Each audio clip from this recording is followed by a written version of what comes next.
Hello दोस्तों, welcome back to my YouTube channel. I hope आप सभी बहुत अच्छे होंगे और आपकी पढ़ाई भी अच्छे से चल रही होगी।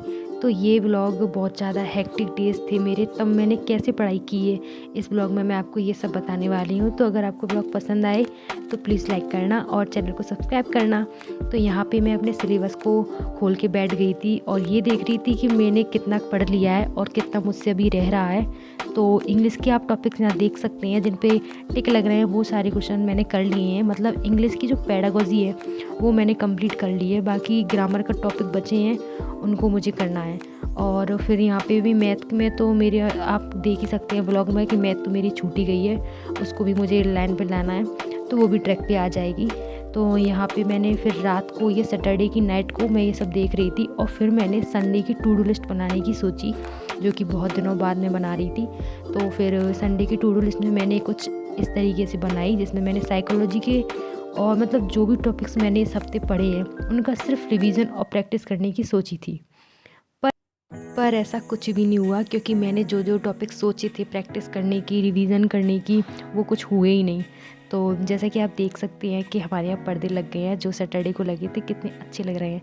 तो जैसा आपने देखा कि 6 बजे मैं उठ गई थी और फिर मैंने अपनी डायरी खोली और मैंने देखा कि मुझे आज क्या क्या पढ़ना है।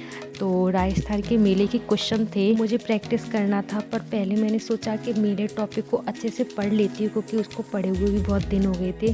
तो मैंने उनको पहले अच्छे से पढ़ा। और आप में से सारू सिस्टर पूछ रही थी कि आप कितने घंटे पढ़ती हैं, तो मैं किसी दिन तो बहुत अच्छे तरीके से पढ़ लेती हूँ, 5-6 घंटे, ज़्यादा तो नहीं, 6 घंटे से ज़्यादा तो नहीं, बट और किसी दिन तो मेरी पढ़ाई बिल्कुल भी नहीं हो पाती है। और बाकी आप बताना कि आप कितने घंटे पढ़ती हैं। और फिर था दूसरा का कमेंट, जिसमें भाई ने पूछा था कि रीड प्री की तैयारी करनी है तो कैसे करें। तो पहले तो आप रीड प्री का सिलेबस निकलवा लें, और अब भी बहुत टाइम है। अगर आज से भी आप स्टडी करना शुरू करते हैं तो आपकी रीड प्री अच्छे से क्लियर हो जाएगा। तो पहले तो आप अपना सिलेबस निकलवा लें और फिर आप देखें सोर्स कि आपको कोचिंग करनी है या आपको सिलेबस कहीं से परचेज़ करना है ऑनलाइन, या फिर आपको बुक से पढ़ना है, ये आप अपने हिसाब से डिसाइड कर लें। और टॉपिक बाई टॉपिक सब्जेक्ट टॉपिकों को क्लियर करें और फिर उनकी प्रैक्टिस करें। बस इतना ही कुछ करना है आपको। बाकी आपको और कुछ पूछना हो तो आप कमेंट में अच्छे से पूछ सकते हैं। तो थैंक्स फॉर कमेंट। तो ये था सेम डे अनदर डे। और संडे को मेरी पढ़ाई बिल्कुल भी नहीं हुई थी। जैसा कि आपने देखा, मैंने राजस्थान के मेले वाला टॉपिक कंप्लीट किया था, और जो अभी मैंने बुक्स दिखाई थी मैंने उस पर वीडियो बनाई थी संडे को ही, तो मुझे और भी टाइम नहीं मिला था। अगर आपने नहीं देखी है तो जाके देखिए, वो वीडियो बहुत अच्छी लगेगी आपको और आपके लिए बहुत हेल्पफुल भी होगी। तो फिर मैंने सोचा कि संडे को मैं नहीं पढ़ पाई हूँ तो कोई बात नहीं है, इतनी टेंशन नहीं लेनी चाहिए कि अगर किसी एक दिन पढ़ाई नहीं हुई है तो हम टेंशन की वजह से दूसरे दिन भी पढ़ाई ना करें। तो फिर मैंने सोचा कि मैं मंडे को अच्छे से जो भी टॉपिक मेरे रह गए थे मैं उनको कंप्लीट करूँगी। तो मैंने बाल विकास का टॉपिक कंप्लीट किया, बुक से अच्छे से पढ़ा, क्योंकि ये मैं पहले पढ़ चुकी थी तो मुझे इसमें ज़्यादा दिक्कत नहीं हो रही थी। तो मैंने मंडे को सुबह 6 बजे उठते ही मैंने साइकोलॉजी अपनी बुक खोल ली थी और पढ़ना स्टार्ट कर दिया था, जिसमें मैं अच्छे से इनको रिवीजन कर रही थी, क्योंकि बाल विकास का जो टॉपिक है मैं वो पहले एक बार पढ़ चुकी थी अभी कुछ दिन पहले ही। तो मुझे इस टॉपिक को पढ़ने में और क्लियर करने में ज़्यादा टेंशन नहीं हो रही थी।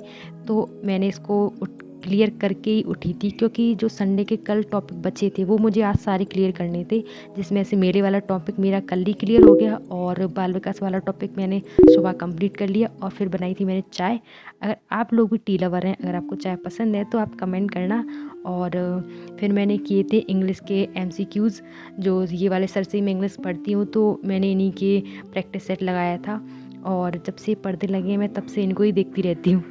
तो यहाँ पे जो इन्होंने क्वेश्चन कराए थे लगभग 22 थे, जिसमें मेरे 16 नंबर आ गए थे। ज़्यादा ठीक ठाक तो नहीं आए थे सच बताऊँ तो, बट हाँ ठीक ठाक आ गए थे, क्योंकि कभी कभी होते हैं कि कुछ क्वेश्चन समझ में नहीं आते हैं, पर मुझे इनसे ये पता चल गया था कि मेरी कहाँ कमी रह गई है और मुझे फिर से क्या पढ़ना है। तो यहाँ पे आप देख सकते हैं बाल विकास का टॉपिक मेरा कंप्लीट हो गया था, और बुद्धि का रिवीजन मैंने पहले ही कर लिया था, और टीचिंग मेथड भी मैंने रिवीजन कर लिया और प्रैक्टिस सेट भी लगा लिया था। उसका 22 क्वेश्चन कर लिए थे और फिर से और भी क्वेश्चन कर लूँगी, और मेरे वाले टॉपिक भी हमने कंप्लीट कर लिया था। बाकी कल कैसे पढ़ते हैं, कल क्या टॉपिक मैं पढ़ूँगी, ये आपको मेरे नेक्स्ट ब्लॉग में पता चलेगा। अगर आप यहाँ तक आए हैं, व्लॉग में यहाँ तक बने रहे हैं, तो उसके लिए थैंक यू सो मच। और अगर आपको मेरा व्लॉग पसंद आता है थोड़ा बहुत भी, और अगर आपको मेरी मेहनत लगती है, तो आप प्लीज़ चैनल को सब्सक्राइब करें और वीडियो को लाइक करें। और कमेंट में आपको पढ़ाई से रिलेटेड कुछ भी पूछना हो तो आप पूछ सकते हैं। और यहाँ पे जो अधिगम की कठिनाई है, ये टॉपिक मैं ट्यूसडे को पढ़ूंगी। तब तक के लिए पढ़ते रहिए, अपना ध्यान रखिए, be positive, bye bye, take care.